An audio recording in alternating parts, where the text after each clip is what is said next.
On a rain-slicked New York City street, a 7-month pregnant woman stood shivering in a $1,000 gown, her world shattered by the man she loved. Isabella Davenport had just been thrown out of a Rolls-Royce by her millionaire husband, Julian, his parting words echoing the screech of the tires. "You're an embarrassment. Find your own way home." As the taillights vanished into the stormy night, Isabella was left alone, vulnerable and terrified. But Julian made a fatal miscalculation. He saw a discarded wife, a problem he could leave on the curb. What he didn't see, what he couldn't possibly know, was that the silent man in the driver's cap, the man who had just witnessed his monstrous act, held an unimaginable secret. He wasn't just a driver. He was her billionaire godfather, and he was about to unleash a storm of his own. The air in the back of the 2025 Rolls-Royce Phantom was as cold as Julian Davenport's heart. It was supposed to be a sanctuary of bespoke leather and polished burr walnut, a silent cocoon whisking them through the glittering canyons of Manhattan. But for Isabella, 7 months into a difficult pregnancy, it felt like a prison cell on wheels. Outside, the lights of the city blurred into streaks of gold and neon through the rain-spattered windows. Inside, the silence was a heavy, suffocating blanket. Julian hadn't spoken a word to her since they'd left the Metropolitan Arts Patrons Gala, one of the premier events on the city's social calendar. He just stared straight ahead, his jaw a tight knot of muscle under his perfectly sculpted stubble. His anger was a palpable force radiating from his custom-tailored Tom Ford tuxedo. Isabella rested a protective hand on the swell of her belly, where their son was kicking restlessly, as if sensing his mother's distress. "Julian, please," she whispered, her voice barely audible over the soft hum of the engine. He was being inappropriate. Mr. Sterling just stepped in to help. Julian finally turned his head, his blue eyes as sharp and cold as ice chips. "Mr. Sterling? You mean Arthur Sterling? The fossil who controls half the shipping in the Western Hemisphere. That Mr. Sterling?" His voice was a low, venomous hiss. "And what did you do?" "Isabella, you, my pregnant wife, caused a scene. You allowed that lecherous old real estate developer, Marcus Thorne, to corner you, and then you let Sterling, a man I've been trying to get a meeting with for 6 months, treat me like a schoolboy who can't control his wife." Tears pricked at Isabella's eyes. "He put his hand on my stomach, Julian. He was drunk and said something vile about the baby. Arthur Mr. Sterling was a gentleman. He simply asked him to step away." "A gentleman?" Julian scoffed a cruel smirk, twisting his lips. "He made me look weak, in front of everyone.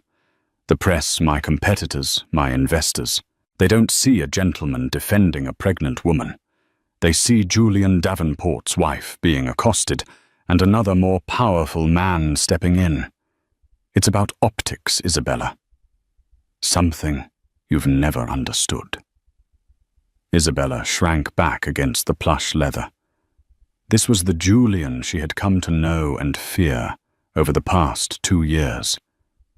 The public Julian was charming, philanthropic, a self-made real estate mogul featured in Forbes, 30 under 30 just a few years back.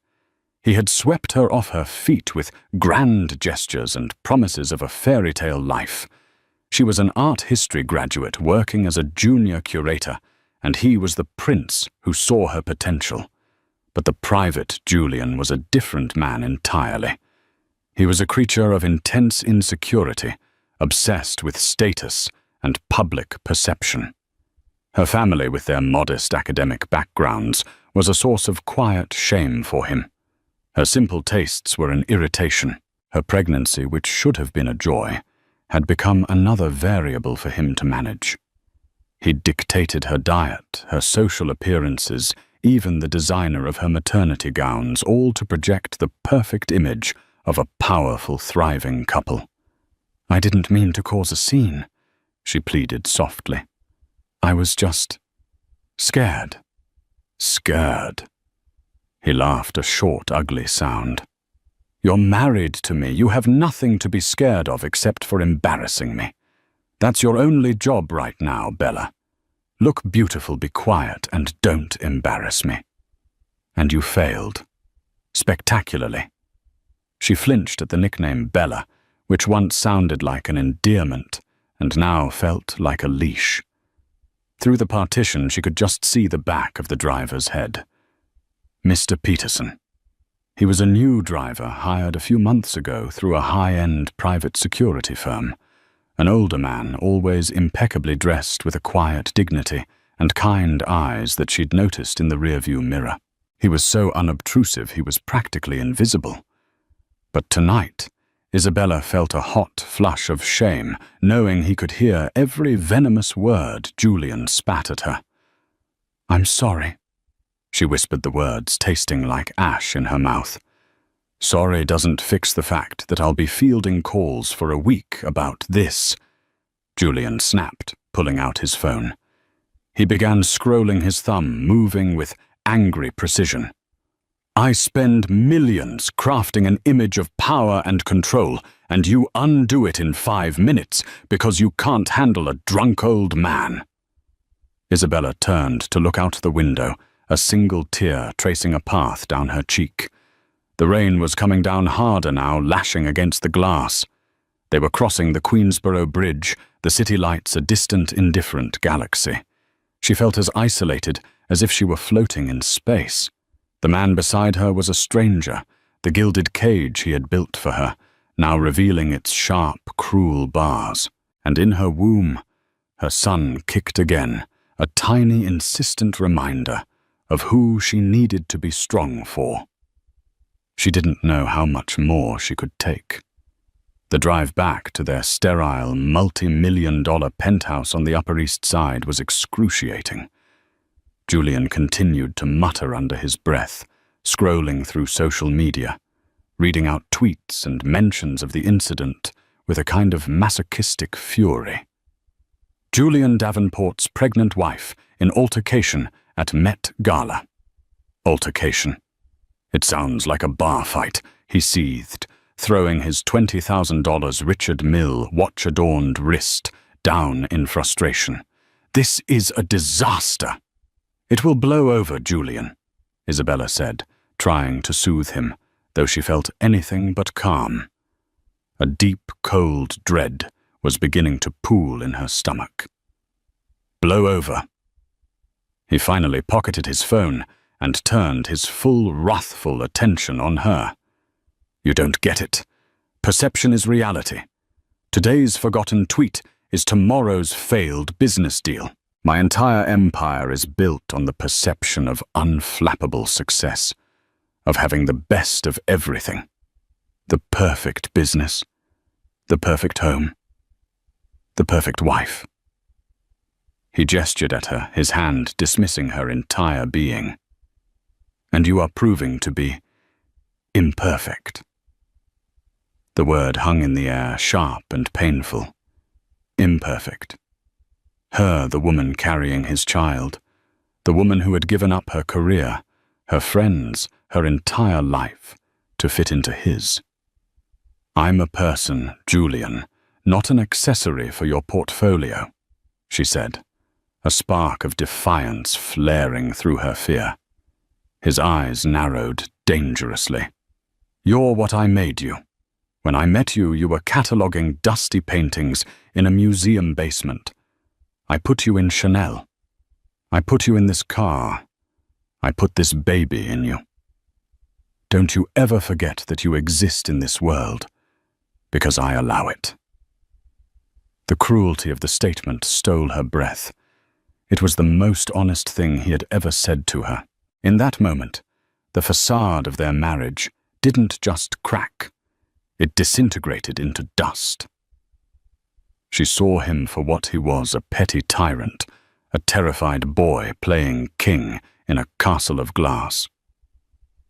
The car slowed, turning onto a dark residential street a few blocks from their apartment building. The rain was relentless now, a torrential downpour that made the world outside a liquid nightmare. "I want to go home," Isabella said, her voice trembling. "No," Julian said, his voice flat and devoid of any emotion. "You've been a liability tonight. I can't have you in my home, tainting it with your failure." Isabella stared at him, uncomprehending. "What are you talking about?" He leaned forward and tapped on the glass partition. "Peterson, pull over."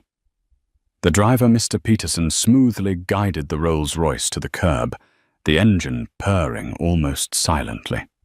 "Julian, what are you doing?" Isabella asked, panic finally seizing her. "This isn't our building." He turned to her, his face a mask of utter contempt. "I said you failed. And in my world, failure has consequences. You wanted to be independent. You wanted to stand up to Marcus Thorne on your own. Fine. Be independent." He reached across her and pushed the button unlocking the doors. A cold, wet gust of wind swirled into the car. "Get out." For a moment, Isabella couldn't process the words. It had to be a joke. A cruel, twisted test. "Julian, stop it. I'm 7 months pregnant. It's pouring." "Get out of my car." He enunciated each word with chilling precision. "You're an embarrassment. Find your own way home. Maybe you can call your new friend Arthur Sterling for a ride." He unbuckled his seatbelt, leaned over, and physically pushed open her door. The rain immediately began soaking the hem of her silk gown. The sounds of the city, a distant siren. The hiss of tires on wet asphalt rushed in. "Julian, no, please!" she cried, grabbing his arm. He ripped his arm away, as if her touch had burned him. "Don't touch me." His face was contorted with a rage that terrified her. He shoved her not hard, but with enough force to make her lose her balance in the small space. "Out!" Sobbing, Isabella scrambled out of the car, her delicate heels sinking slightly into the soft asphalt of the street. The cold rain was an immediate shock, plastering her hair to her face and soaking through the thin fabric of her gown in seconds. She stood there trembling, one hand on her belly, as Julian leaned across the seat and pulled the door shut with a solid final thud. She watched in disbelief as the car didn't move. She could see Julian's silhouette through the tinted window, gesturing angrily. Then the driver's side door opened. Mr. Peterson, the quiet, dignified driver, stepped out into the deluge. He didn't even grab an umbrella. He walked around the front of the massive car, his face grim, and opened the rear door on Julian's side. Isabella could hear Julian's muffled shouting. "What the hell are you doing? I give the orders. Get back in the car and drive." Mr. Peterson said something. Isabella couldn't hear his voice, low but firm. Then, to her utter astonishment, Julian, the powerful, untouchable Julian Davenport, got out of the car. He sputtered, pointing a finger at the driver, but Mr. Peterson simply stood there, an immovable object in the storm. After another brief heated exchange, Julian threw his hands up in disgust, turned his back on his own car, and stalked off down the street, disappearing into the rainy darkness like a phantom. Isabella was left standing, shivering and confused, as the driver, Mr. Peterson, walked calmly over to her. He took off his own suit jacket, and without a word draped it over her trembling shoulders. The warmth of the wool was a small comfort in the biting cold. "Come on, my dear," he said, his voice surprisingly gentle, yet filled with an authority that dwarfed Julian's blustering rage. "Let's get you out of the rain." He gently guided her not to the back seat, but to the front passenger door, opening it for her. As she slid onto the warm leather, her mind reeled. Why had the driver kicked her husband out of his own car? Who was this man? He got back into the driver's seat, the engine still purring. He turned up the heat, and warm air began to flow through the vents, chasing away some of the chill. He looked at her, his kind eyes filled with a deep, sorrowful anger that seemed to be directed not at her, but at the world for what had just happened. "Where are we going?" she asked, her voice a broken whisper. He placed a comforting hand on the dashboard. "We're going somewhere safe. Somewhere he can never touch you again." He paused, his gaze meeting hers, and in that look, years of unspoken history seemed to pass between them. "It's all right, Isabella. You're with me now. You're with Arthur." The name hung in the air, suspended between the soft tick of the dashboard clock and the rhythmic swish of the windshield wipers. Arthur, the name of the powerful billionaire at the gala. The name Julian had spat out like a curse. It couldn't be. Isabella stared at the man beside her. Mr. Peterson. No, Arthur was older, perhaps in his late 60s. He had a full head of silver hair, neatly combed, and a face that seemed etched with quiet wisdom and formidable resolve. His driver's uniform, now damp from the rain, looked strangely out of place on him. She had seen him dozens of times, exchanged pleasantries, offered him coffee. He had been a silent fixture in her life, as unassuming as the polished chrome on the door handles. "Arthur. Sterling." She breathed the question laced with disbelief. He gave a sad, gentle smile. "I'm afraid so. I apologize for the deception, Isabella. I never intended for you to find out this way." The Rolls-Royce moved silently through the deserted streets, not towards her penthouse, but downtown, towards the old, established neighborhoods of Gramercy Park. The confusion in Isabella's mind was a swirling vortex of fear, relief, and 1,000 unanswered questions. "But you're a driver," she stammered, clutching his jacket tighter around her. "You work for a security firm." "I own the security firm," he corrected her gently.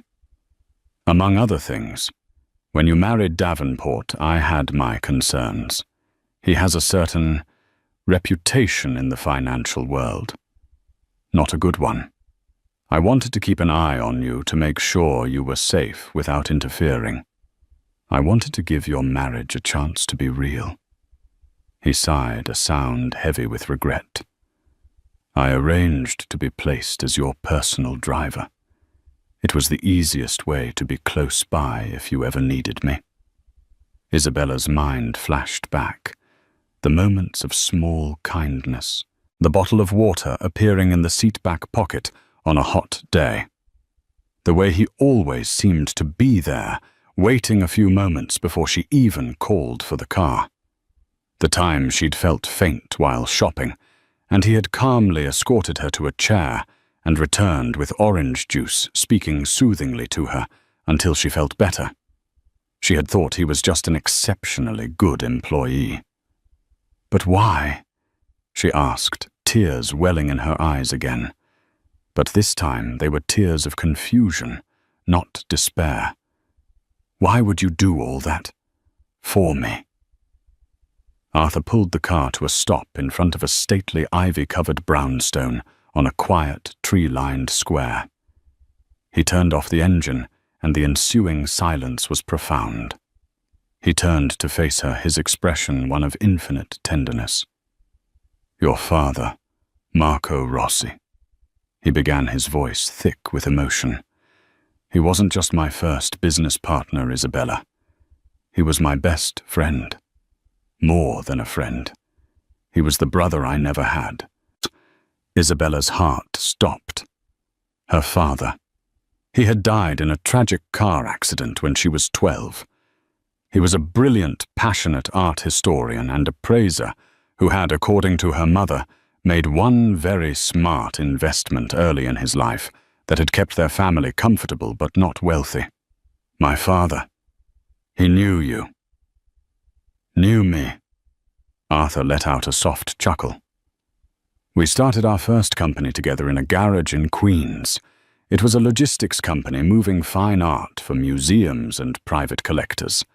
Marco had the expertise, the contacts in the art world. I had a head for business and a bit of family money to get us started. That little company became Sterling Rossi Global Logistics. Today it's just called Sterling Global. The pieces began to click into place, forming a picture so vast and unbelievable it made Isabella dizzy. Sterling Global was a behemoth, a multi-billion-dollar corporation with interests in shipping, aviation, security, and technology. And her father, her quiet academic father, had been a co-founder. When your father passed away, Arthur continued, his eyes glistening. It was the worst day of my life. I was at his side at the hospital. His last words to me. He made me promise. He made me promise I would always look out for you and your mother. That I would be your godfather, your guardian angel, and make sure you never wanted for anything and were always protected. He looked away towards the rain-streaked windshield. Your mother, God rest her soul, was a proud woman. After Marco's death, she didn't want charity. She accepted the trust fund I set up from your father's share of the company. But she wanted you to have a normal life away from the world of extreme wealth. I honored that. I watched you from a distance through reports from my staff, through contributions to your schools. I made sure the path was always clear for you, but I never interfered. I wanted you to be your own person, Marco's daughter, brilliant and kind. Until I married Julian. Isabella finished for him, the realization dawning on her. Until you married Julian, he confirmed, his voice hardening. A man who preys on people's good nature, who builds his fortune on leveraged debt and empty promises. I ran a full background check. I knew he was dangerous, but I had hoped your love would change him. I hoped I was wrong. Tonight, he said, his hand clenching into a fist on the steering wheel. Tonight he proved I wasn't, throwing you, his pregnant wife, the mother of his child, out into the street. That is an unforgivable sin. He took a deep breath, composing himself. This is one of my properties. It's completely secure. My personal staff is inside waiting. There's a doctor on call. You are safe here, Isabella. He got out of the car and came around to open her door, this time holding a large black umbrella to shield her. As she stepped onto the sidewalk, she looked up at the magnificent old house, its windows glowing with a warm, welcoming light. It looked like a sanctuary. For the first time in 2 years, she didn't feel like an accessory or an asset. She didn't feel like a possession. As Arthur Sterling, her silent guardian, her father's best friend, her billionaire godfather, gently led her up the steps out of the storm and into the warmth. Isabella Rossi felt something she hadn't felt in a very long time. She felt safe. The inside of the brownstone was the antithesis of the cold, modern penthouse she shared with Julian.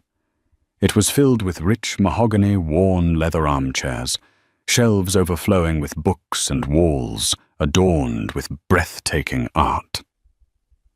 Not the trendy investment-grade contemporary art Julian favored, but masterpieces, a small, intimate Degas sculpture of a dancer, a vibrant Monet landscape, a charcoal sketch by Sargent that was so alive it seemed to breathe.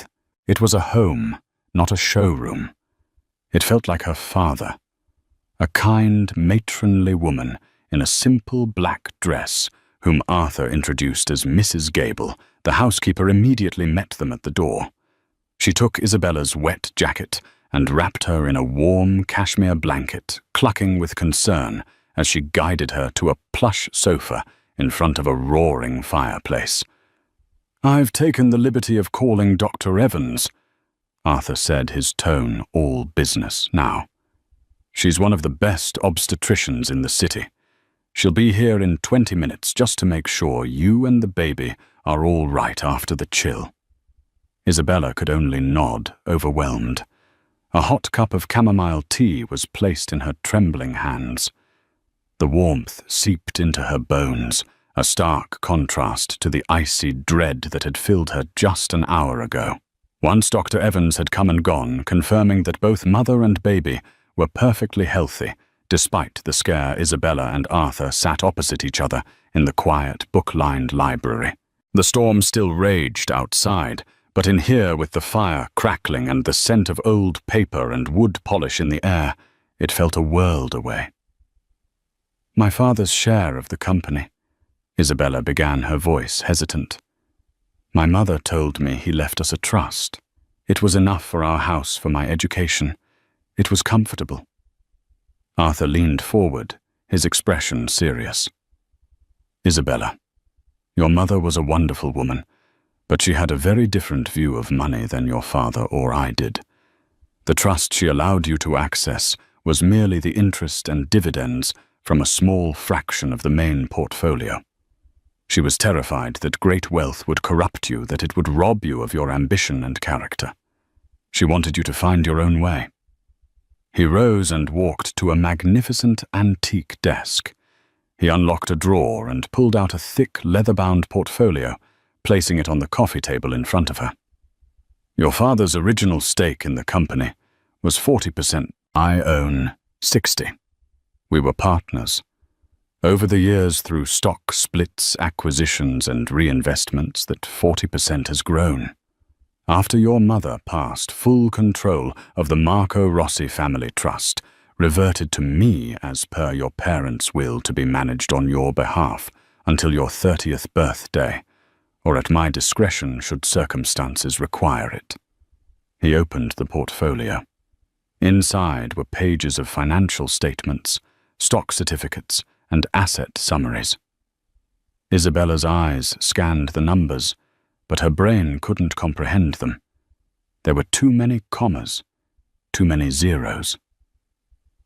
"I don't understand," she whispered, looking up at him. "Let me be clear," Arthur said, his voice steady and kind. "Julian Davenport is a millionaire. He likes to throw that word around. By most estimates, his net worth, which is mostly leveraged debt against his properties, is around $90 million. On a good day." He tapped the final page of the summary in the portfolio. "Isabella, this trust, your trust, is currently valued at just over $4.7 billion. The air left Isabella's lungs in a rush. She felt lightheaded. Billion. With a B. It was a number so vast, so astronomical, that it seemed like a fantasy. All this time she had been living as Julian's dependent, walking on eggshells, terrified of his moods and his financial power over her, when all along she possessed a fortune that dwarfed his into insignificance. "My entire life," she trailed off, her mind reeling. "Your entire life, you have been who you are because of your character, not your bank account. And that is exactly what your parents would have wanted," Arthur said firmly. "They would be so incredibly proud of the woman you've become. But they would be horrified by what that monster did to you tonight. The circumstances require it clause in the will has been met. As of this moment, you have full access to and control over your assets." He closed the portfolio. "You are not a victim, Isabella. You are not a damsel in distress.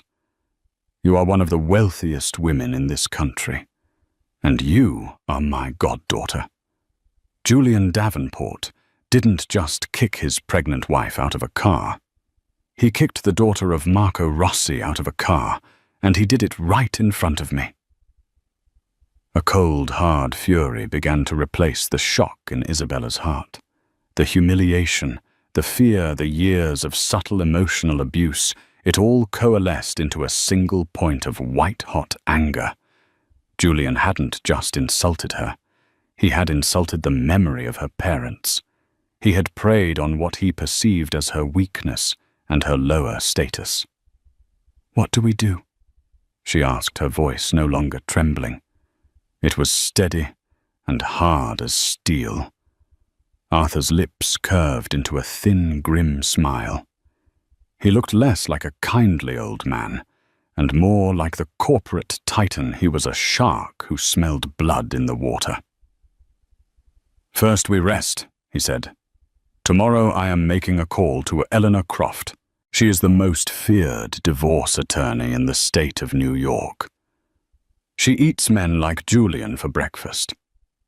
Second, my forensic accounting team is going to start digging into Davenport properties. A man that arrogant and leveraged always has skeletons in his financial closets. We're going to find them."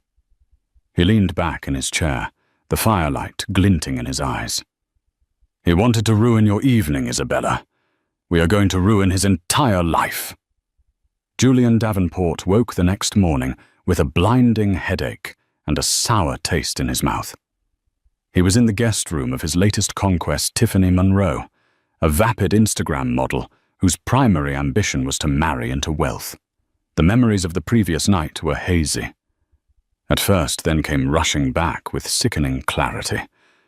The gala Sterling's interference, the fight with Isabella throwing her out of the car. A flicker of unease went through him. Maybe he had gone too far. A pregnant woman on the street in the rain. The optics, he had to admit, were terrible, if it ever got out. But then his arrogance reasserted itself. She would have called an Uber. She would have gone home crying. She'd be waiting for him right now, desperate to apologize, ready to do anything to get back in his good graces. She had nowhere else to go. He checked his phone. No missed calls from Isabella. No frantic texts. Strange. He sent a curt message. "I trust you've had time to reflect on your behavior. I'll be home this evening. We will discuss the terms of your apology then." He spent the day in a series of self-important meetings, the incident slowly fading from his mind. He was Julian Davenport. He moved on. Problems fixed themselves around him. He arrived back at the penthouse just after 7 p.m., striding into the marble foyer, expecting to find a contrite Isabella. Instead, the apartment was dark and silent. A thick, ominous envelope, with the insignia of a prestigious law firm, sat on the center of the glass dining table. His blood ran cold. He tore it open. Legal jargon swam before his eyes, but the words petition for dissolution of marriage, irreconcilable differences, and exclusive use and occupancy of the marital residence stood out in stark, terrifying relief. She was suing him for divorce and demanding he be barred from his own home. He laughed out loud. The audacity. Her a penniless curator trying to take him on. She couldn't afford a real lawyer for more than an hour. This was a bluff, a pathetic, desperate cry for attention. He crumpled the letter and threw it in the trash. The next morning, his phone started ringing. It was his chief financial officer. "Julian, we have a problem," the CFO. A nervous man named David said without preamble. "First National just called in our note on the Hudson Yards project. They're demanding full payment within 30 days. "What? They can't do that. We have a rock-solid payment schedule," Julian barked. "They're citing a material change in risk clause. It's boilerplate, no one ever uses it." "Julian, who did you piss off?" The call came from the very top. The bank's chairman himself. Before Julian could answer, another call came through. It was his primary investment broker. Julian sell orders are flooding the market for Davenport Properties stock. It's down 15% in pre-market trading. Someone is shorting us into oblivion. It's a coordinated professional attack. I've never seen anything like it. Julian felt a wave of nausea. This was no coincidence. He stumbled over to his office window, looking down at the city below. Who had this kind of power? Who could cripple him with a few phone calls? And then the memory of the gala hit him like a freight train. Arthur Sterling, the man whose dinner invitation he had coveted for months, the man who had looked at him with such cold disappointment, the man Isabella had defended. He scrambled for his phone, his hands shaking, and called Isabella's number. It went straight to voicemail. He tried again. Voicemail. Meanwhile, in a sun-drenched suite at the Carlisle Hotel, Isabella was meeting with Eleanor Croft. Eleanor was a woman in her 50s, with sharp, intelligent eyes and a no-nonsense demeanor that radiated competence. Arthur sat quietly in a nearby chair, observing. Mr. Davenport's finances are, to put it mildly, a house of cards, Eleanor said, gesturing to a stack of files her team had already compiled. He presents as a titan, but he's leveraged to the hilt. Every building, every asset is mortgaged multiple times over. His stock is propped up by friendly analysts and aggressive punk. It's a classic bubble, and Mr. Sterling's associates, she said with a nod to Arthur, are currently providing the pin. Isabella felt a strange sense of detachment. This empire that had once intimidated her now seemed fragile and pathetic. "What do you want, Isabella?" Eleanor asked, her tone softening. "In a normal case, I'd say we go for half of the marital assets. But this isn't a normal case. Given his egregious conduct and your newfound financial independence, we can dictate the terms." Isabella looked at Arthur, who gave her an encouraging nod. She thought of the fear she had felt standing in the rain. She thought of the cold, dismissive look in Julian's eyes. She thought of her son growing inside her, a child she would never allow to be influenced by such a man. "I don't want his money," Isabella said, her voice clear and strong. "I have my own. I want him to have no claim to my child. No custody, no visitation. I want him to be completely and utterly out of our lives. And I want him to understand what he did." Eleanor Croft smiled. It was a terrifying sight. "I believe we can arrange that. We'll offer him a deal. He walks away, signs away all parental rights, and we let him keep whatever scraps he can salvage from his collapsing company. If he refuses, we release the security footage." "What security footage?" Isabella asked. Arthur spoke up for the first time. "The Rolls-Royce is equipped with a comprehensive security system, interior and exterior cameras, high-fidelity audio. I have a crystal-clear recording of the entire evening. From his first insult at the gala to the moment he shoved you out of the car, and I ordered him onto the street." He looked at Isabella, his eyes full of grim purpose. "The court of public opinion can be far more brutal than any judge, my dear. If he fights us, we won't just defeat him. We will erase him." The storm was no longer gathering. It had arrived. For Julian Davenport, the following 2 weeks were a masterclass in slow-motion demolition. Every pillar supporting his fragile empire was kicked out from under him methodically and mercilessly. The short-selling attack on his company's stock was relentless. What started as a 15% drop became 30%, then 50%. Margin calls he couldn't meet forced him to liquidate his personal holdings at a catastrophic loss. Whispers started circulating on Wall Street that Julian Davenport was a fraud, that his valuations were smoke and mirrors. The friendly analysts who had once sung his praises now issued panicked sell ratings to save their own credibility. His social life evaporated overnight. Invitations to gallery openings and charity dinners stopped arriving. Friends who had once slapped him on the back and laughed at his jokes now crossed the street to avoid him. He saw a picture in the New York Post of Tiffany Monroe on the arm of a grizzled hedge fund manager laughing on a yacht in St. Bart's. The caption read, "Trading up." He was a pariah. The final blow came during a desperate emergency meeting with his board of directors. He tried to project confidence to spin a story about a hostile market and a temporary downturn. But they all knew. They had seen the writing on the wall. In the middle of his presentation, his personal assistant entered the room. Her face pale, and handed him a tablet. On the screen was a short 30-second video clip. It was grainy shot from the corner of a car's interior, but the subjects were unmistakable. It was him and Isabella. The audio was horrifyingly clear. "Get out of my car." His own voice, cold and cruel, filled the silent boardroom. He watched himself shove his pregnant wife out into the pouring rain. The clip ended. His phone buzzed.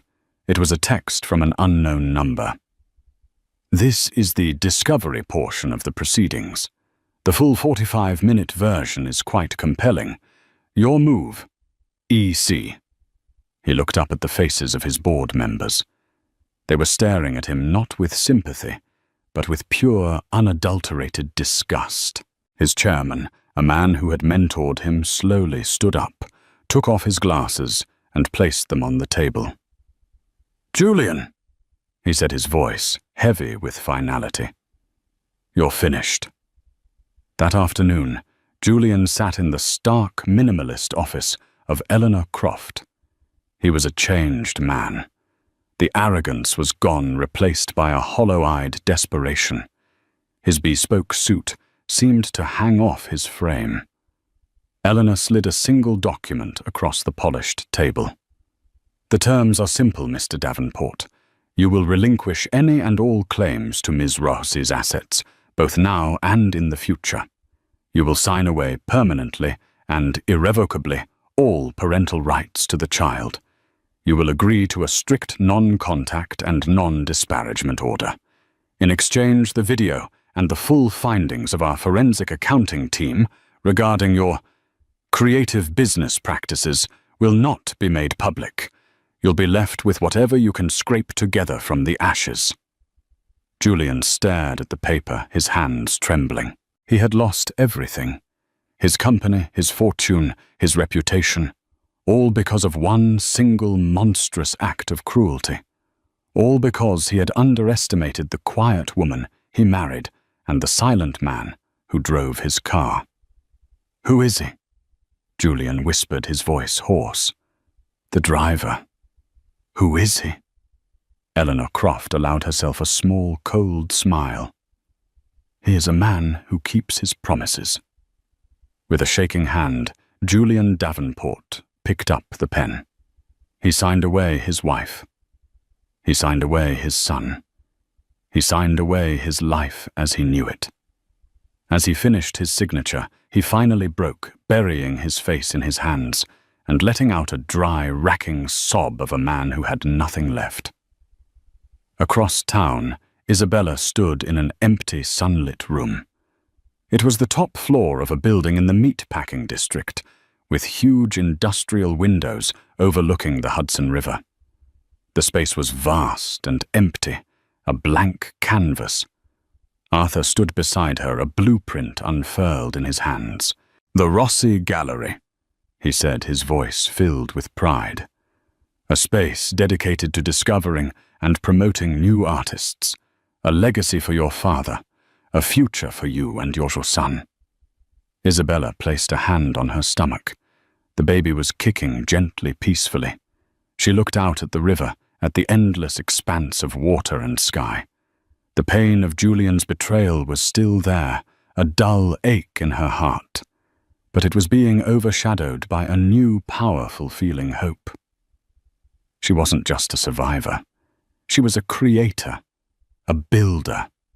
She was her father's daughter. And she was finally free.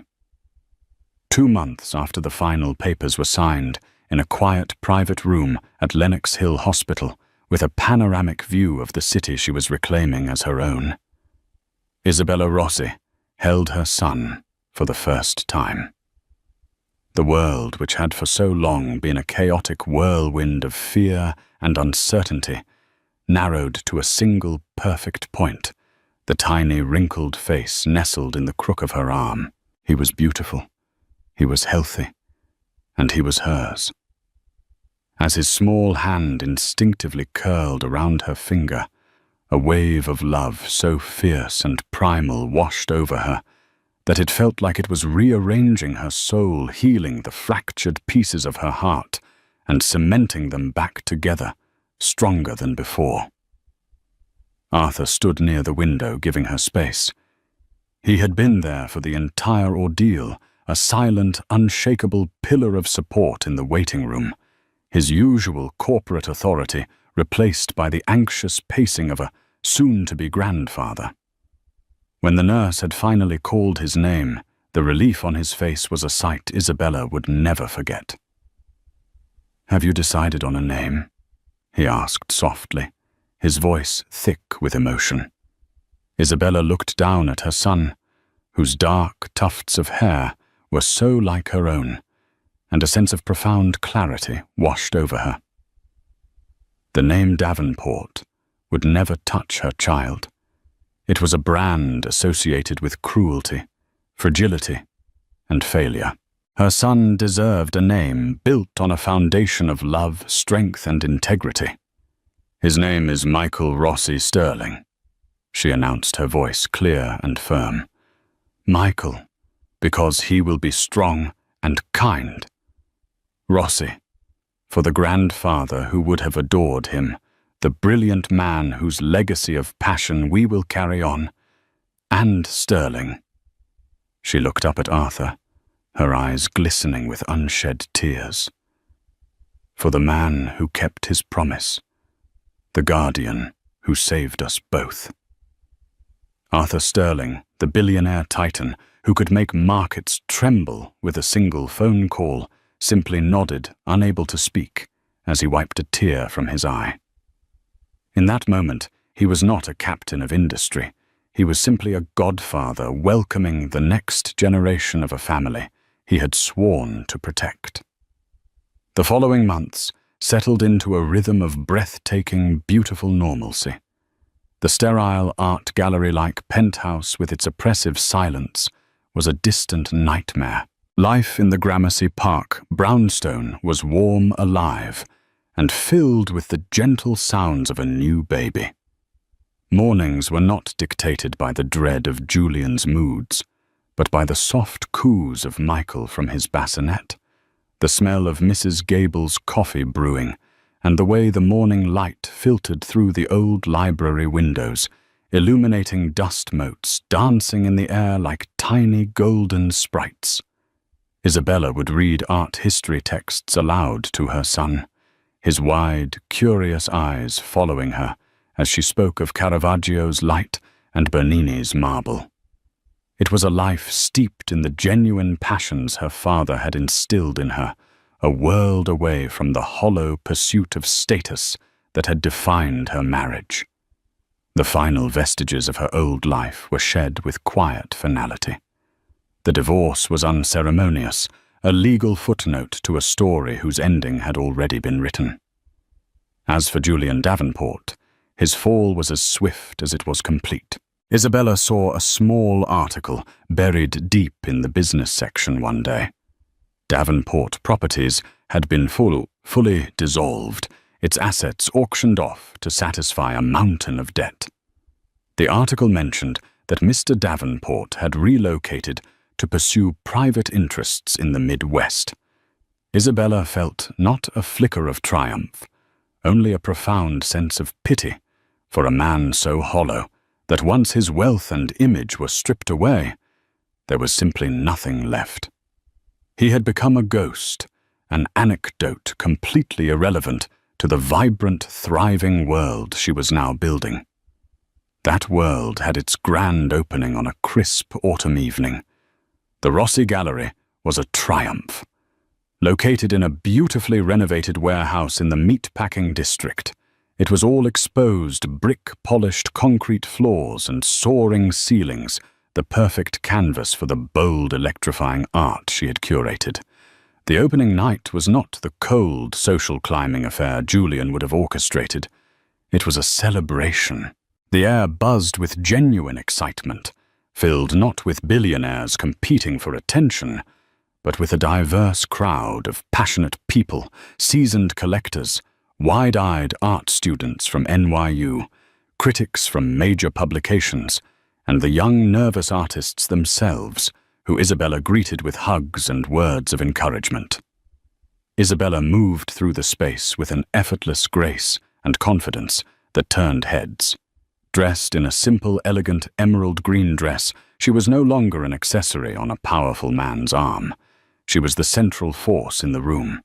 She spoke with authority about a young painter's innovative use of impasto, debated the influences of German expressionism with a veteran critic, and gently guided a new collector toward a sculpture that spoke to them.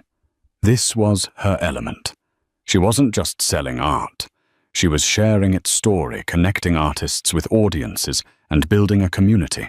In a quieter corner of the gallery, Arthur stood with Michael sleeping soundly in a baby carrier, strapped to his chest. He was the picture of contentment, fielding compliments intended for Isabella, and redirecting them with a proud, grandfatherly smile. "It's all Isabella," he would say. "She has her father's eye. Absolutely brilliant." Later, after the last guest had departed and the staff had gone home, Isabella stood with Arthur in the immense, silent gallery. The artworks on the walls seemed to hum with latent energy in the quiet. Baby Michael was now asleep in his stroller. "Your father," Arthur began, his voice echoing slightly in the vast space. "He would have stood right there." He pointed to a large, abstract canvas exploding with color, and he would have talked for an hour about the artist's courage. He never believed art was for decorating walls. He believed it was for starting conversations, for challenging the soul. Isabella walked over to the painting and gently touched the edge of the frame. "He used to tell me that every painting is a window into another person's world. Tonight I feel like I opened 100 windows." She turned back to Arthur, her heart overflowing with a gratitude so immense it was difficult to put into words. "None of this would be possible without you. You gave me back my life, Arthur." He shook his head, a warm smile on his face. "No, Isabella. I just opened a door. You had the courage to walk through it and build all of this yourself. I just kept a promise." He looked around the magnificent space at her name, Isabella Rossi, in elegant letters on the wall. "You've built something that will last. A legacy. The storm is over, my dear." Isabella looked at her son sleeping peacefully amidst the beauty she had created, and then at the kind, steady man who had been her guardian angel. The storm was indeed over. It had been a hurricane that had leveled her old life, but in its wake the ground was more fertile than ever before. And here in this new world she had built from love, passion, and resilience, she was finally planting her own garden. She was finally truly home. Isabella's story is a powerful reminder that our true worth is never defined by the people who try to diminish us. It's a story of hidden strengths, of silent guardians, and the incredible resilience of the human spirit. She was cast out, left alone in a storm. But she found that the storm was not meant to break her, but to clear a path for her true destiny. Her journey from a gilded cage of fear to a gallery filled with light and passion proves that the most powerful assets we have are not money or status, but courage, integrity, and the love of those who truly see us. If Bella's journey from heartbreak to triumph inspired you, please let us know in the comments below. What part of her story resonated with you the most? Your engagement helps us bring more stories like this to light. Don't forget to like this video if you believe in second chances and share it with someone who might need a reminder of their own strength. And of course, subscribe to our channel and hit the notification bell so you never miss a story of justice, resilience, and incredible transformation. Thank you for listening.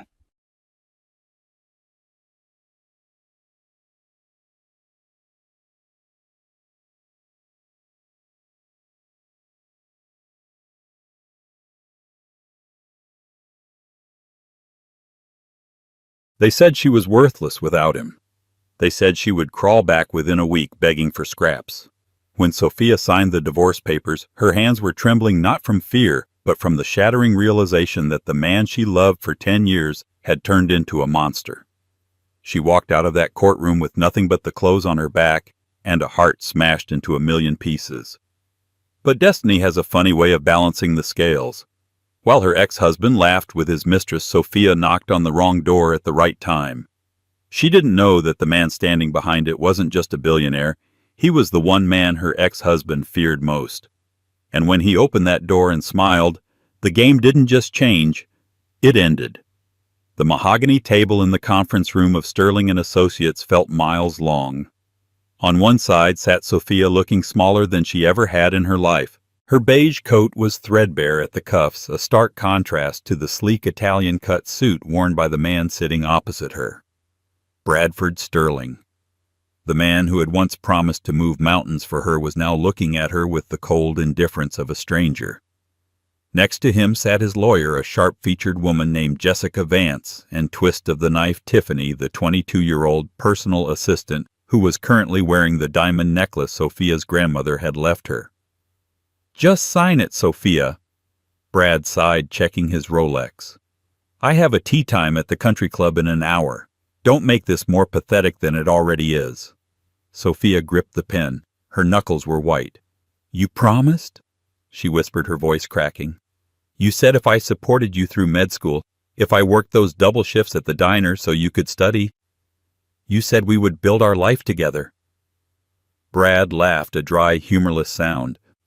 "We did build a life. I built a life. You just happened to be there while I did the heavy lifting. Look at you, Sophia. You're a waitress. You have no degree, no connections, and frankly, you've let yourself go. I need a wife who fits the image of a chief of surgery.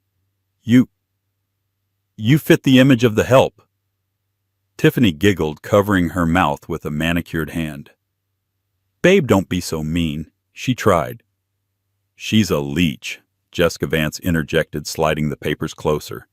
"Ms. Ross, per the prenuptial agreement you foolishly signed 10 years ago, you get nothing. No alimony, no claim to the Sterling estate, no claim to his future earnings. You leave with your personal effects. That is the offer. If you fight it, we will bury you in legal fees until you're living under a bridge." Sophia looked at the papers. Irreconcilable differences. That was the legal term for he got rich and bored. She looked up at Brad one last time. She was searching for a trace of the boy who used to cry in her arms when the pressure of exams got too high. The boy she had fed, clothed, and encouraged when the world told him he wasn't smart enough. That boy was dead. "I hope she's worth it, Brad," Sophia said, her voice surprisingly steady. "She's young, beautiful, and she doesn't smell like diner grease," Brad sneered. "Sign," Sophia signed. As soon as the ink touched the paper, the atmosphere in the room shifted. Brad stood up, immediately buttoning his jacket. "Finally, security will escort you out. Don't come back to the house. Your boxes are on the curb." "The curb?" Sophia gasped. "It's pouring rain outside." "Not my problem," Brad said, already turning his back on her to kiss Tiffany. "You wanted to leave? You're free. Go be free." Sophia walked out of the skyscraper into the gray weeping streets of Seattle. The rain was torrential. She took a cab to the house she had cleaned, decorated, and turned into a home only to find 3 soggy cardboard boxes sitting on the wet pavement. Her clothes, her old photo albums, a few books. Everything else, the furniture she restored, the art she painted, the memories locked inside. She stood there in the rainwater, soaking through her coat, shivering uncontrollably. She checked her bank account on her cracked phone. $42.18. That was it. 10 years of marriage and she was worth $42. She dragged the soggy boxes to the shelter of a bus stop.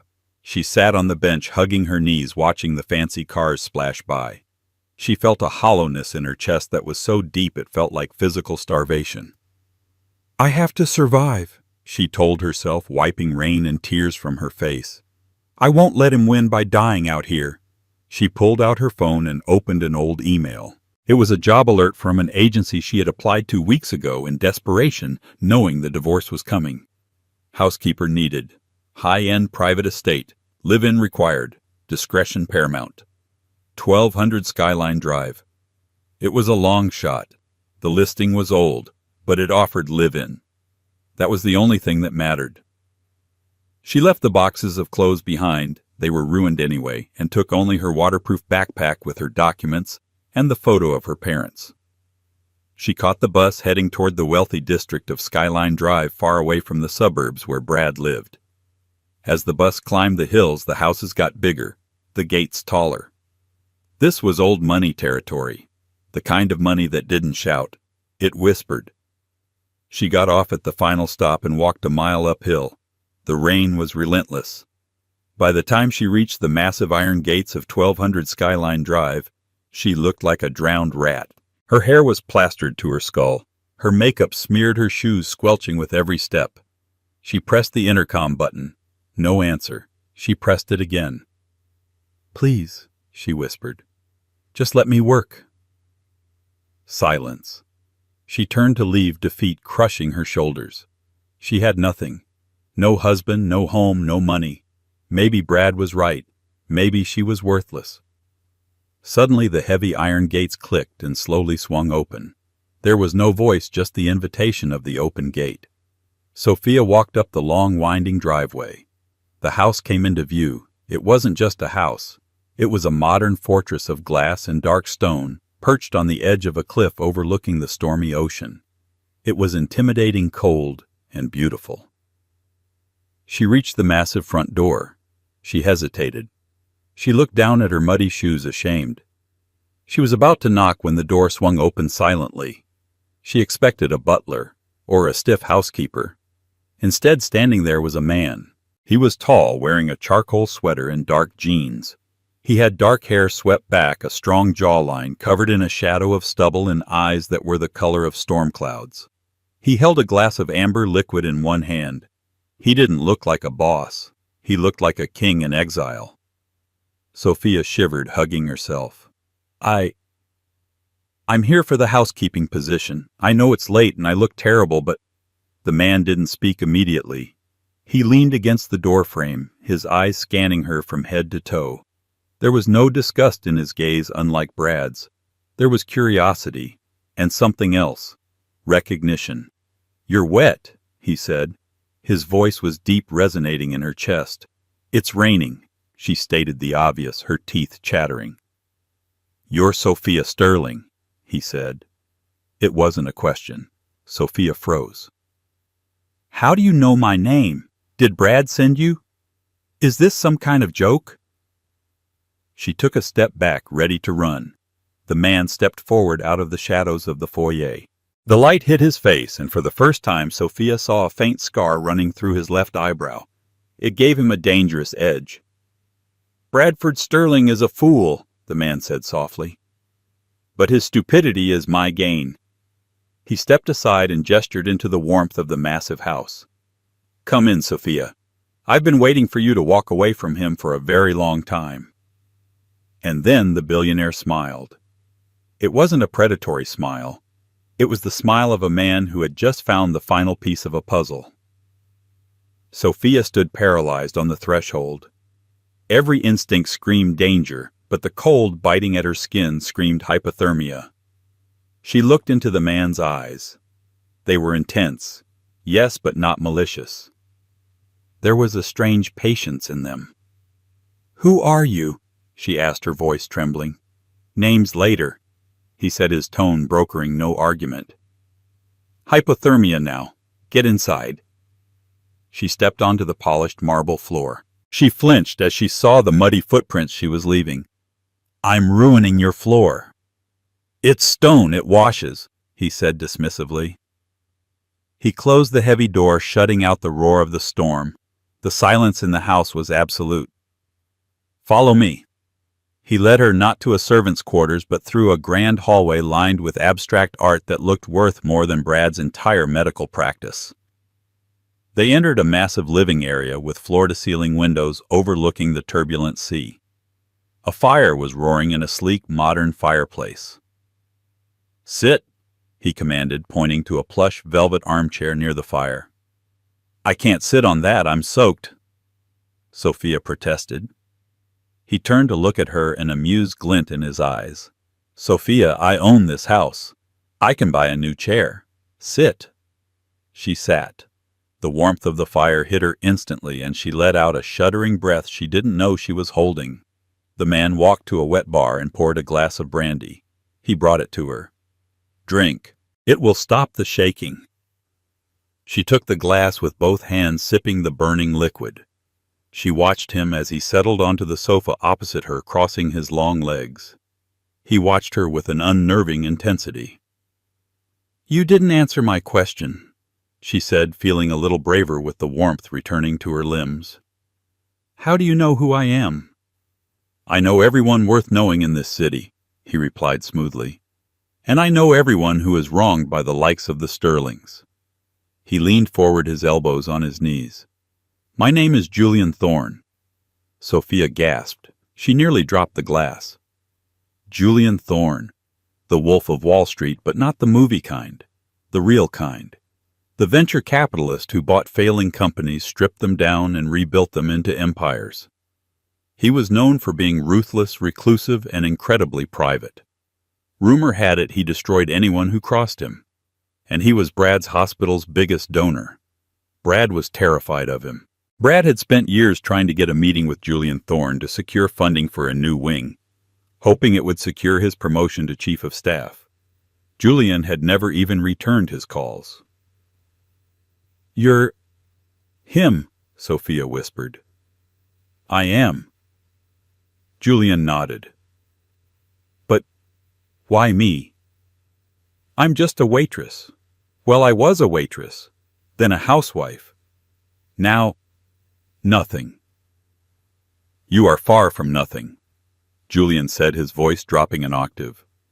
3 years ago at the charity gala for the children's ward. Do you remember it?" Sophia frowned, thinking back. Brad had forced her to go, but he had ignored her all night to schmooze with the board members. "Yes, I was there." "I was there too," Julian said. "In the corner. I had just received news that my company was about to be hit with a massive lawsuit. I was furious. I was drinking scotch like it was water. I dropped my glass. It shattered everywhere." Sophia's eyes widened. She remembered. A man in the shadows had broken a glass. Everyone else had looked away, too posh to acknowledge a mess. Brad had sneered, "Look at that drunk." But Sophia had gone over. She had knelt down in her evening gown, not caring about the silk, and helped the staff pick up the shards so no one would step on them. She had looked up at the man and said, "It's okay. Bad days happen to the best of us. Don't let them see you bleed." Then she had handed him a napkin for his cut finger and walked away. "That was you?" Sophia asked. "That was me," Julian said. "In a room full of sharks who only wanted my money, you were the only one who saw a human being. You didn't know who I was. You didn't care. You just helped." He paused, his gaze darkening. "I watched you that night. I saw how your husband treated you, like an accessory, like a nuisance. I did my research, Sophia. I know you managed the finances of the diner you worked at and saved it from bankruptcy before you married Brad. I know you ghost-wrote Brad's medical papers that got him published. I know you are the brains behind the genius doctor." Sophia felt tears prick her eyes. No one knew that. Brad had sworn her to secrecy, claiming it would look bad if people knew his wife did his writing. "I didn't think anyone noticed," she whispered. "I notice everything," Julian said. "And when I heard you were finally free, I decided it was time to intervene." "Intervene?" Sophia asked. "I came here for a housekeeping job." Julian chuckled darkly. "There is no housekeeping job, Sophia. I posted that listing on a private server I knew only you would check based on your browsing history. I lured you here." Sophia stiffened. "Why?" Julian stood up and walked to the window, looking out at the storm. "Because I have a proposition for you. A deal." "What kind of deal?" He turned back to her, his face hard and serious. "Bradford Sterling is about to launch a new medical tech startup. He stole the intellectual property from a friend of mine who committed suicide because of it. Brad thinks he's untouchable. He thinks he's going to become the richest doctor in Seattle." Julian walked over to Sophia and extended a hand. "I want to destroy him," Julian said calmly. "I want to take everything he has. His reputation, his money, his arrogance. But I can't get close enough to find the proof of the theft. He knows I'm his enemy. But you—" Julian smiled that dangerous smile again. "You know where he hides his skeletons. You know his passwords. You know his habits. I don't want you to be my maid, Sophia. I want you to be my partner. I want to help you get the ultimate revenge. We will build you up, transform you into the woman he always feared you could become, and then we will crush him." Sophia looked at his hand. She thought about Brad's laugh as he signed the papers. She thought about Tiffany wearing her grandmother's necklace. She thought about the rain and the boxes on the curb. She stood up. She was still shivering, but her eyes were burning with a new fire. She reached out and took Julian Thorne's hand. "Where do we start?" The next morning, Sophia woke up in a guest room that was larger than the entire apartment she and Brad had first lived in. The sheets were Egyptian cotton. The scent was lavender and sea salt. For a moment she panicked, thinking she had overslept for her shift at the diner. Then the memories of the storm, the divorce, and Julian Thorne came rushing back. She found a set of clothes laid out at the foot of the bed. Not a maid's uniform, but a tailored cream pantsuit, a silk blouse, and heels that looked terrifyingly expensive. There was a note. "Breakfast at 8. We have work to do." Sophia dressed. She looked in the mirror. She hardly recognized herself. The clothes fit perfectly. How did he know her size? She brushed her hair, straightened her spine, and walked downstairs. Julian was on the patio drinking coffee and reading a tablet. The storm had passed, leaving a brilliant blue sky. "Punctual," Julian said without looking up. "Good. The first rule of war, never be late." "Is this war?" Sophia asked, pouring herself coffee. "Business is always war," Julian replied. He slid the tablet toward her. "This is your new identity, or rather your true identity, polished." Sophia looked at the screen. It was a profile for Sophia Vance, her maiden name. Consultant. Strategic advisor for Thorne Capital. "I can't be a consultant," Sophia argued. "I don't have a degree." "You have 10 years of managing a narcissist's life and finances," Julian countered. "You ran a household on a shoestring budget while he spent thousands on golf.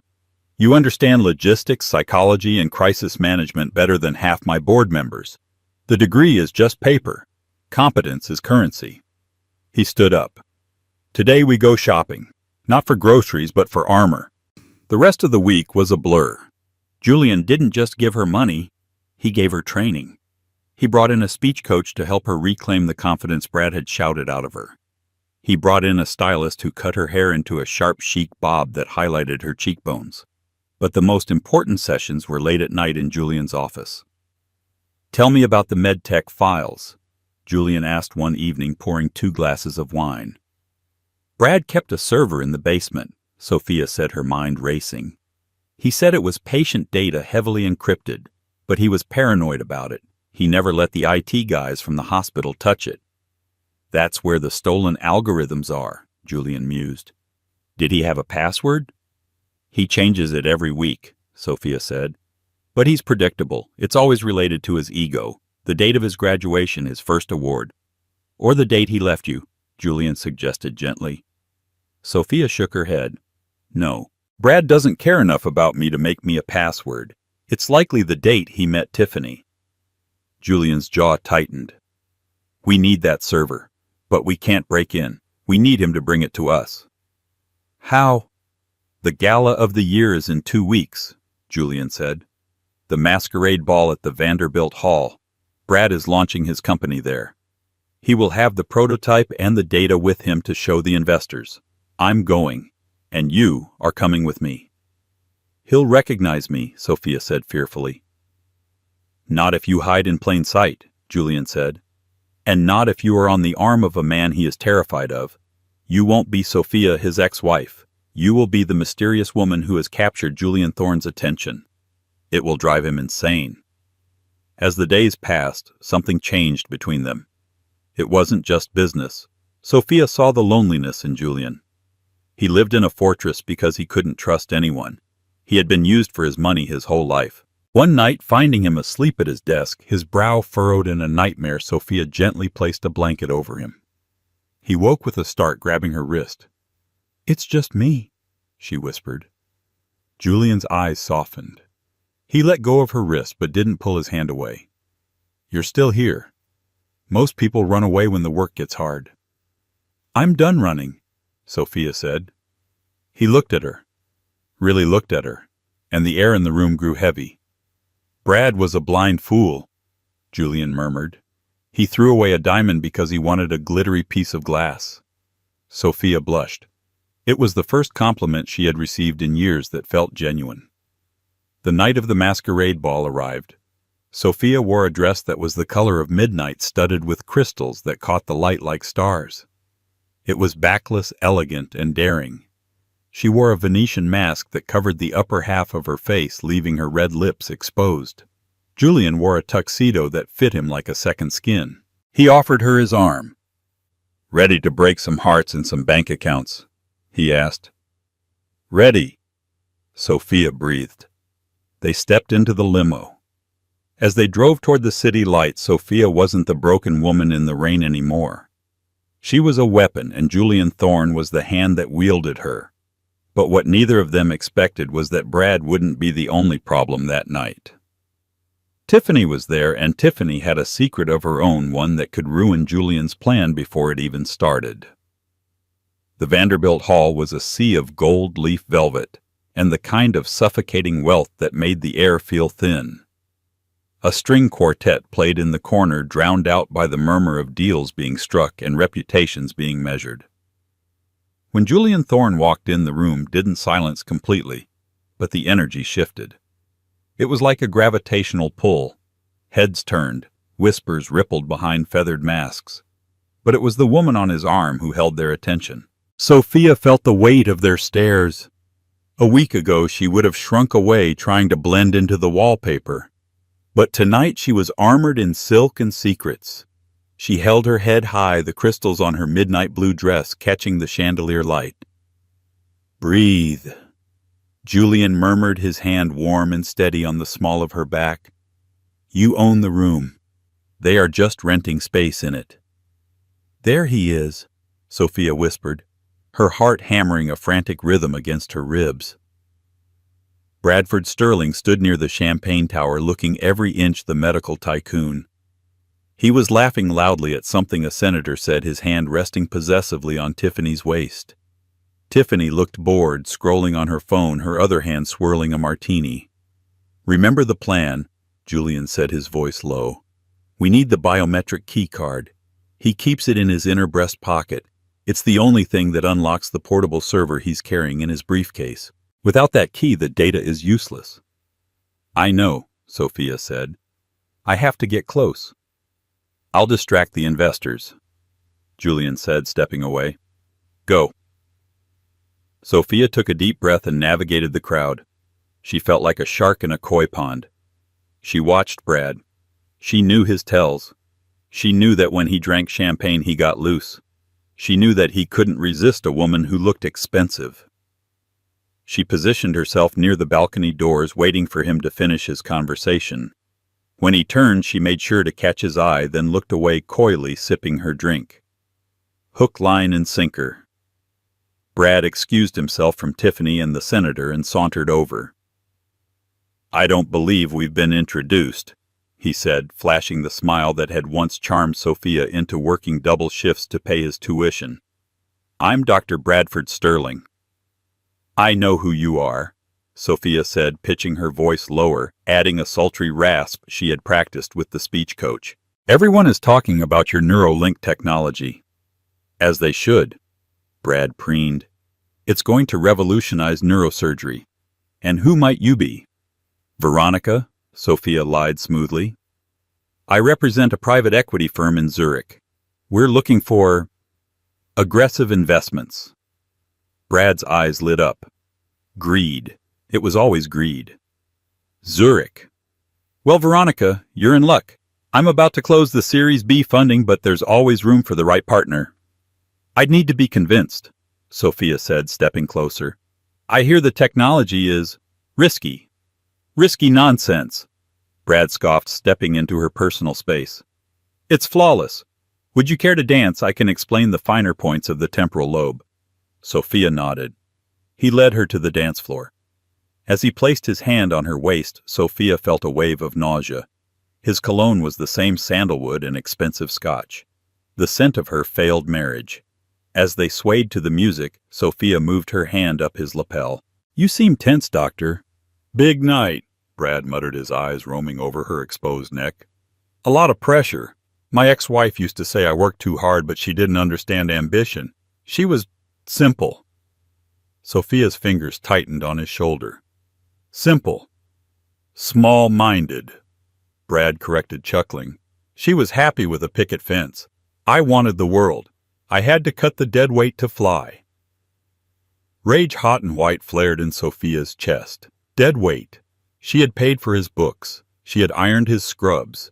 She had held him when he failed his first boards. She forced a smile. "Well, you seem to be flying now." She stumbled slightly, feigning a loss of balance, and fell against his chest. "Whoa there," Brad laughed, catching her. In that split second, Sophia's hand slipped into his inner jacket pocket. Her fingers brushed the cold metal of the key card. She palmed it, sliding it into her own clutch in one fluid motion, replacing it with a dummy card Julian had printed, a generic hotel key painted black. "Too much champagne," Sophia apologized, pulling away. "I need some air." "Let me come with you," Brad said, eager. "No," she said firmly. "I'll find you later, Doctor. Don't go anywhere." She turned and walked away, her legs shaking. She had it. She headed for the ladies' room to compose herself before signaling Julian. She pushed open the heavy restroom door and froze. Tiffany was there. She was sitting on the marble counter crying. Her mascara was running down her face, and she was fiercely whispering into her phone. "No, I can't do it tonight. He's watching me like a hawk." "I know what I promised, but look, if Brad finds out I'm the one leaking the info, he'll kill me. You don't know him." Tiffany stopped when she saw Sophia. She hung up the phone instantly, wiping her eyes. "What are you looking at?" Tiffany snapped, her voice shrill. Sophia stared at her. Tiffany wasn't just the other woman. She was a leak. Someone else was after Brad. "Rough night?" Sophia asked, keeping her voice in the Veronica register. Tiffany narrowed her eyes. She hopped off the counter, walking slowly toward Sophia. She squinted, tilting her head. "I know that chin," Tiffany whispered. Sophia froze. The mask covered her eyes and nose, but her jawline was exposed. "You're—" Tiffany gasped. A slow, malicious smile spread across her face. "No way. The frumpy waitress you cleaned up." "I don't know what you're talking about," Sophia said, turning to the door. Tiffany lunged, grabbing Sophia's arm. Her grip was surprisingly strong. Don't play dumb, Sophia. I lived in your house for 6 months. I know how you walk. Does Brad know his deadweight ex-wife is here dressed like a runway model? Let go of me, Sophia warned. Or what? Tiffany sneered. You'll scrub me to death. I should go tell Brad right now. He'd get a kick out of this. Or better yet, I'll call security and have you thrown out for trespassing. Sophia looked at the girl who had helped destroy her marriage. She saw fear behind the bravado. She remembered the phone call she had just overheard. Go ahead, Sophia said calmly. Tell him. And while you're at it, tell him who you were on the phone with just now. Tell him about the leak. Tiffany's face went pale. The blood drained right out of her cheeks. I wasn't. I heard you, Tiffany. Sophia stepped closer, using her height to tower over the girl. You're spying on him. Who is it? A rival company? Or are you just blackmailed? Tiffany trembled. You don't understand. I owe people money. Bad people. Brad thinks I love him, but I'm just trying to survive. So am I, Sophia said softly. She leaned in. I don't care about you, Tiffany. I don't care about your debts. I'm taking Brad down tonight. If you stay out of my way, you might get to walk away before the ship sinks. If you expose me, I'll make sure Brad knows exactly who betrayed him first. Tiffany stared at her, weighing her options. Then she released Sophia's arm and stepped back. He's selling the company tomorrow morning, Tiffany whispered hurriedly. 9:00 a.m. If you're going to do something, do it fast.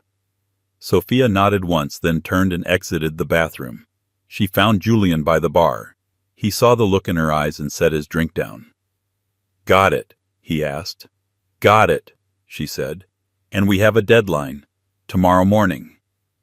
Then let's go, Julian said, taking her hand. The night is young and we have a server to hack. As they walked out, Sophia glanced back. Brad was looking for Veronica, scanning the crowd with a confused frown. He patted his pocket, felt the fake card, and relaxed. He had no idea he was already a dead man walking. The drive back to Julian's estate was silent, the tension in the limousine thick enough to choke on. The rain had started again, lashing against the tinted windows, matching the turmoil in Sophia's stomach. When they arrived, they went straight to Julian's command center, a room in the basement filled with servers and 3 massive monitors. It was the nerve center of his empire. Julian placed the portable server which his team had intercepted from Brad's car while the valet was parking it onto the desk. He held out his hand. The key, he said. Sophia produced the silver keycard from her clutch. Julian slid it into the reader. Access granted. Lines of code scrolled rapidly down the screens. Julian typed furiously, his brow furrowed. He hit it deep. Financials, schematics. Here we go. The clinical trial results. He opened the folder. Silence fell over the room. Sophia leaned in, reading the data. Her breath hitched. Julian, look at the subjects. Subject 004 seizure. Subject 009 permanent motor loss. Subject 022 cardiac arrest. Fatal. Julian read the lines, his voice growing colder with every word. He killed them, Sophia whispered, horrified. 3 people died during the trials and 12 were permanently disabled, but the public report says 98% success rate. He falsified the data. Julian slammed his fist on the desk. He buried the deaths as unrelated pre-existing conditions and paid off the families with hush money disguised as insurance settlements. This isn't just fraud, Sophia. This is murder. And he's launching this device into hospitals next month, Sophia said, feeling sick. Thousands of people will have this chip implanted in their brains. Not if we release this, Julian said. I can send this to the FDA, the SEC, and the press right now. By morning, Sterling Medical will be a crime scene. He reached for the enter key. Wait, Sophia said, grabbing his wrist. Why? Julian looked at her surprised. If you leak it anonymously, he might wiggle out. He has lawyers, he has connections. He'll claim the data was hacked and altered. He'll blame a disgruntled employee. He'll blame you. So what do? We make him confess. Sophia said, her eyes hard. We make him admit it on tape. He'll never do that.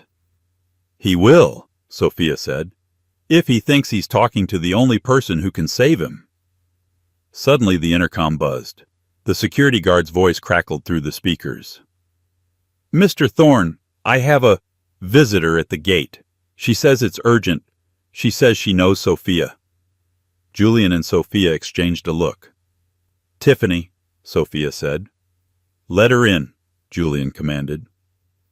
10 minutes later, Tiffany was sitting in Julian's office wrapped in a blanket looking like a wet cat. Her masquerade dress was torn at the hem and she had a bruise forming on her cheek. He knows, Tiffany said, her voice shaking. He checked the server in the car. He realized the key was a dummy. He went crazy. Did he do that to you? Julian asked, gesturing to her face. Tiffany nodded. He accused me of stealing it. He thinks I'm working for MedTech Global. He kicked me out of the car on the highway. I didn't know where else to go. Sophia, you said you were going to take him down. Please tell me you have something. We have everything, Sophia said. We know about the deaths. Tiffany's eyes widened. I knew it was bad, but I didn't know people died. Oh God, I'm an accessory. You're a witness, Julian corrected. If you help us. Help you how he's on a warpath. He's coming here. He knows you're the only one with the resources to pull off a heist like that at the party. He's coming here. Julian stood up, his demeanor shifting from hacker to protector. He's on his way with his private security, Tiffany said. He wants his drive back, and he said he's going to burn this house down if he has to. Let him come, Julian said, a dark calm settling over him. I've been waiting for an excuse. No, Sophia said. She stood between Julian and the door. If he comes here with force and you fight back, it becomes a messy legal battle. The evidence gets lost in the noise. We need to be smarter. She turned to Tiffany. Does he know I'm here? Does he know Veronica was me? No. Tiffany shook her head. He just thinks Veronica was a thief. He doesn't know you're involved. Good, Sophia said. She picked up her phone. Tiffany, you're going to call him. You're going to tell him you stole the drive. What are you, crazy? He'll kill me, Tiffany shrieked. You're going to tell him you stole it because you found out about the murders and you wanted hush money, Sophia instructed rapidly. You're going to tell him to meet you at the old warehouse district, the place where he used to take me to watch the fireworks when we were dating. It's secluded. Why there? Julian asked. Because... Sophia looked at Julian. That's where I'm going to end this. Julian, I need you to set up cameras and microphones there. High quality. Live stream capability. You want to trap him? Julian realized. I want the world to see the real Bradford Sterling, Sophia said. Tiffany, make the call. Tiffany hesitated, looking at the billionaire and the ex-wife who had turned into a general. She picked up her phone.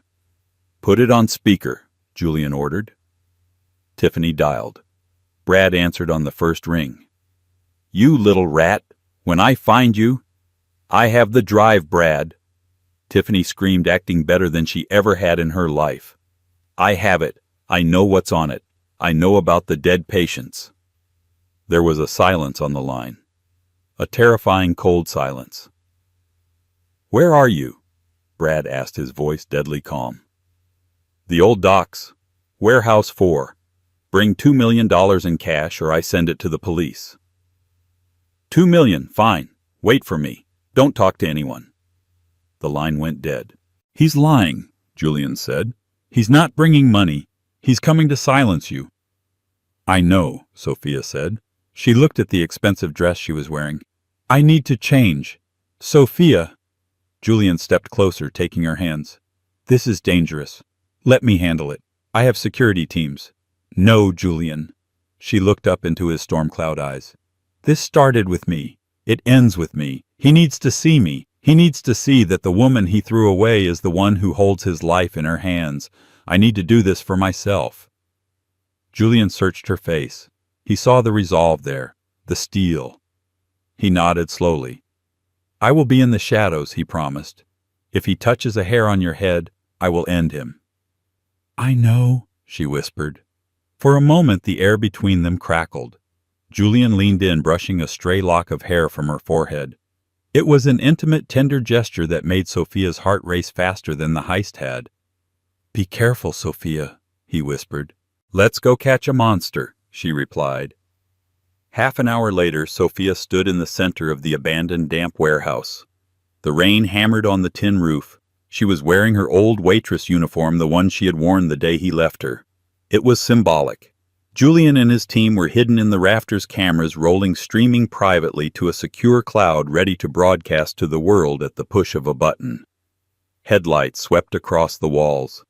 A car engine roared and cut off. The heavy metal door groaned open. Bradford Sterling walked in. He wasn't wearing his tuxedo jacket anymore. His sleeves were rolled up. He held a gun in his hand. "Tiffany!" he shouted, his voice echoing. "Come out and get your money!" Sophia stepped into the single pool of light in the center of the room. "She's not here, Brad," Sophia said calmly. Brad froze. He squinted, confused. "Sophia."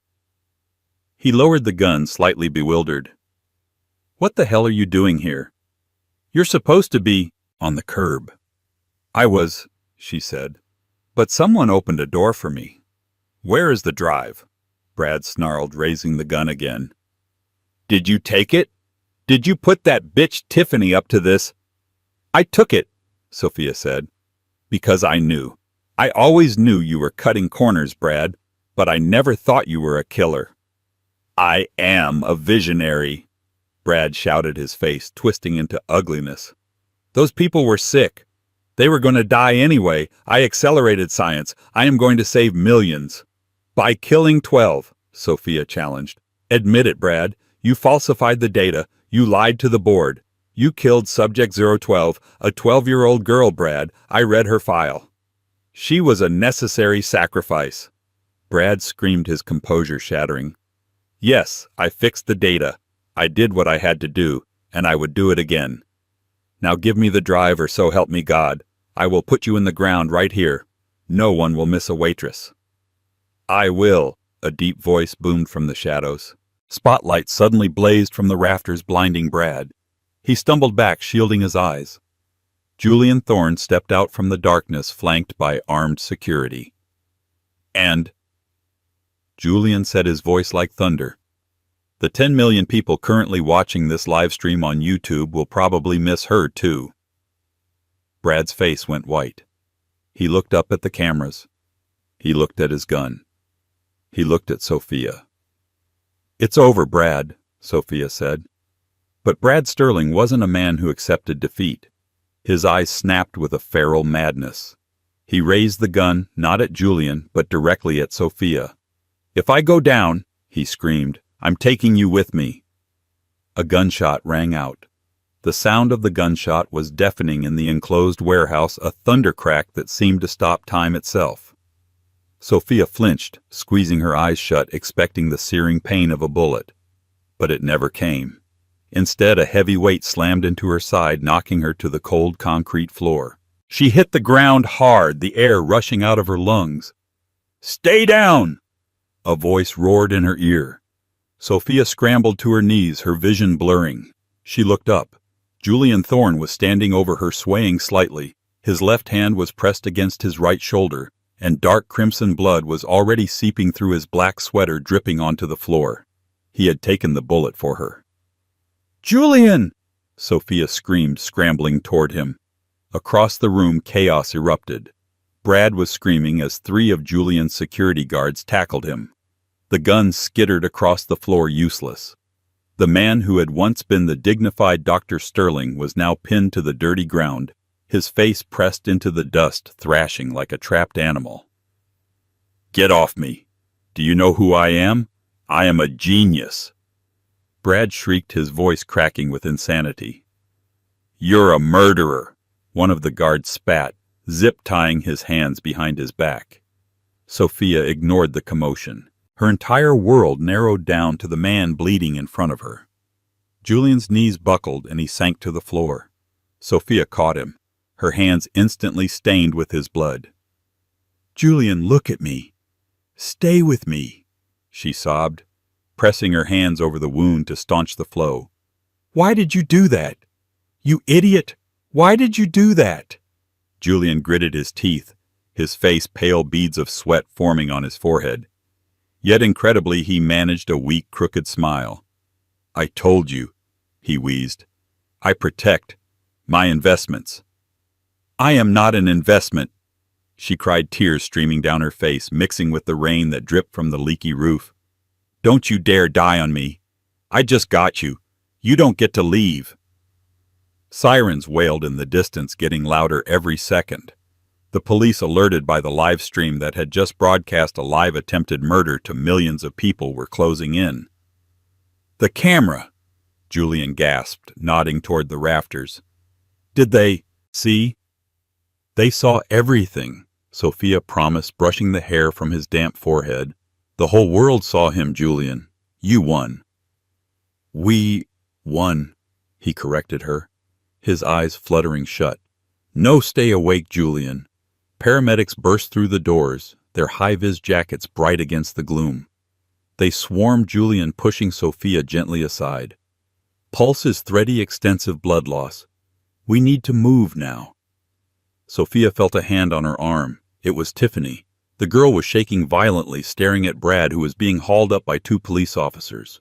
Brad looked wild-eyed, spitting and cursing at the cameras. Is Julian going to die?" Tiffany whispered. Sophia wiped her bloody hands on her waitress apron. The symbol of her past life was now stained with the blood of the man who offered her a future. She turned to Tiffany, her eyes cold as steel.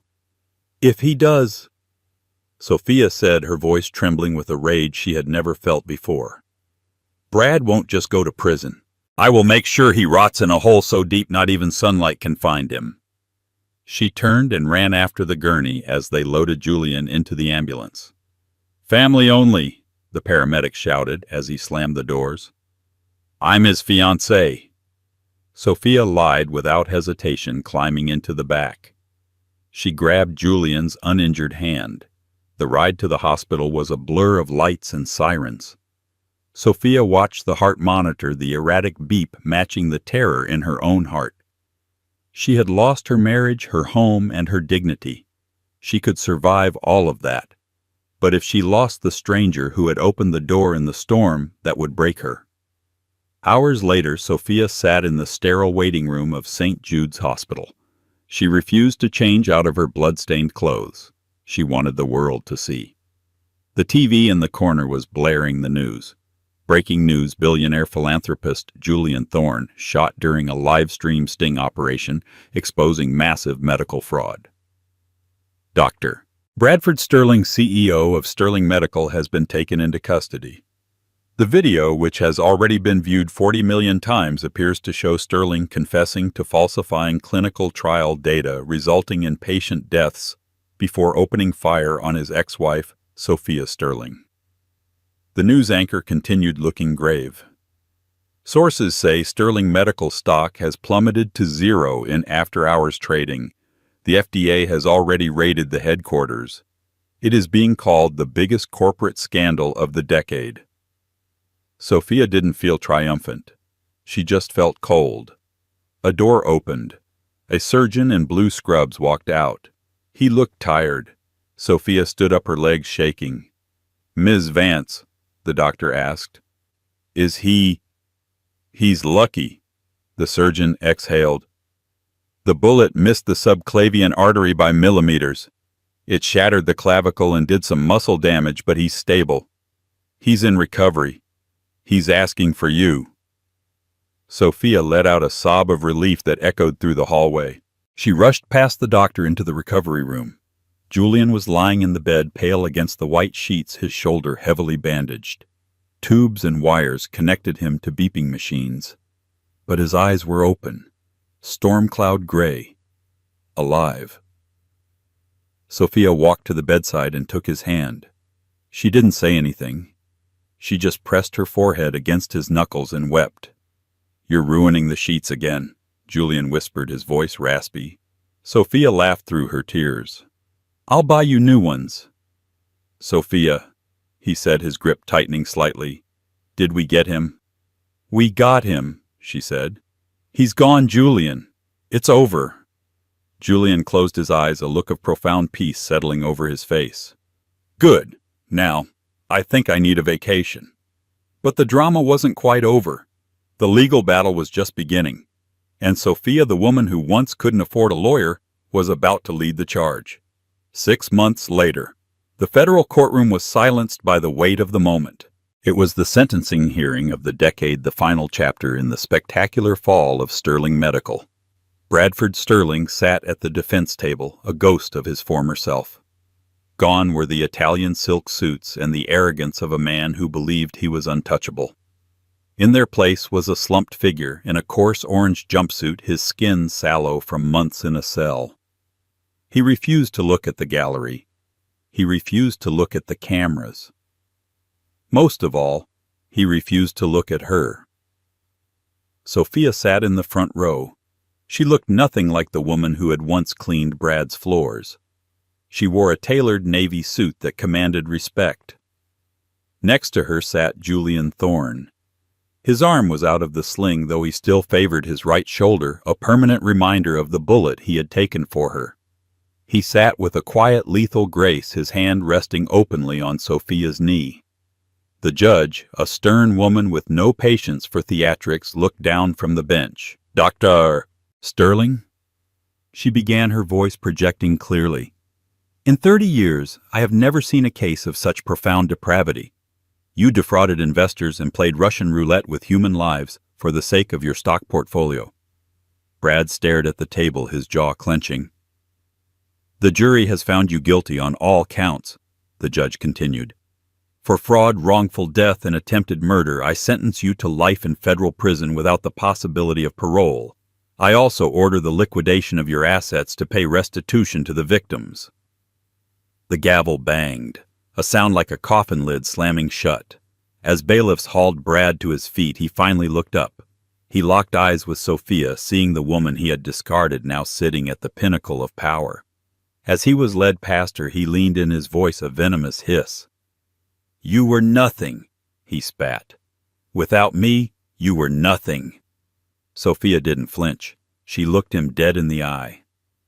"I was everything," she replied calmly. "You just didn't know how to count." The heavy doors closed behind him, sealing his fate. Outside, the press swarmed. Sophia stepped up to the microphones, a natural leader. "Justice was served today," she told the world. "But sentences don't bring back victims.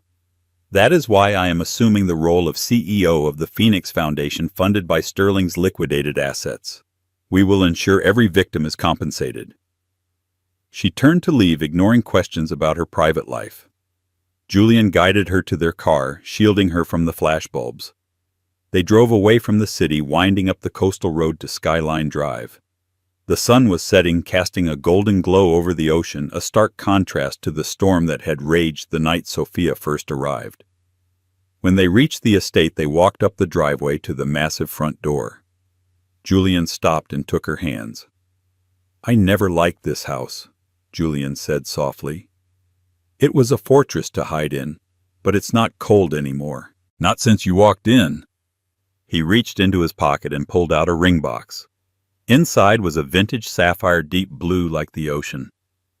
"Sophia," he said, his voice thick with emotion, "you saved my life, but you also saved my soul. I don't want a business partner. I want a partner for life." He knelt on the doorstep. "Sophia Vance, will you marry me? Will you help me turn this fortress into a home?"